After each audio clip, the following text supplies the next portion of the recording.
See, I didn't choose to be a poet.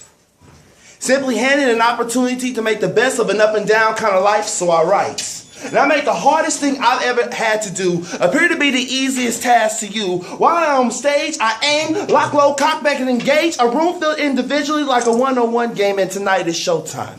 With all the lights extra bright, because somebody gonna have to see this, that a poet's life is not always peaches and cream, nothing even in my wildest dreams. But yet, considering what history has taught us about black folks and chitlins, I think I'm doing pretty good with the scrapes and scraps that I'm given. And that's the twist about these poems, is that there are no poets from the slums I'm from, which means my poems are going to have to reach the slums where kids pack guns, hustle for bubble gum, and hunt buns. So it is not anger, not rage, but passion placed in every consonant and every vowel that I send back to each letter to my hood to tell them they can still do better. And I'm not above them because I still love going home and kicking it like Beckham. I still buy treats from the same supermarket that my biggest crush ever taught me a closed mouth don't get fed, so heavy is my hunger. I got no time for slumber. So these poems going to have to be slumpers because Lord willing, I'm illin' for the children.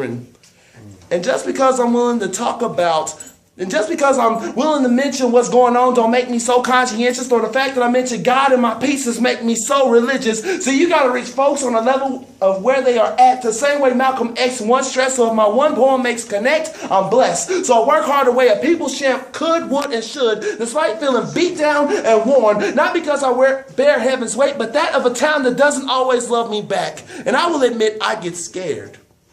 Terrified like how Superman must feel trying to fly with no powers. But in life there are two things I hate. I hate having regrets and I hate cowards. So how dare I fear a mic I have been confronted since I was 9, despite not having 3 favorite poets till I was 26. So I spit like my brother's freedom is on the line. Why? Because my brother's freedom is on the line. It is college ruled, written in ink biracially, for this world is filled with misguided souls taught that there is something wrong with being different. I choose to be indifferent because people often judge what they do not understand, but to say this girl and that man, I would sooner be Batman in those places where the Justice League refuses its responsibility over its abilities when it is just us. But we are to admire the strong yet still love the weak. I speak because my best friend was taken from me before his son was able to speak, and what's bittersweet was having to laugh to keep from crying at his funeral. Yet in Gotham, we are not privileged to just fall down and die. So on these bat wings I write. I make the hardest thing I've ever had to do appear to be the easiest task to you, through all of my fears, through all of the tears, because it's been a long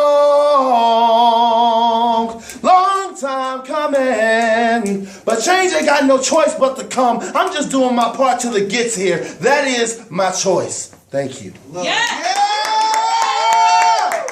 Yeah.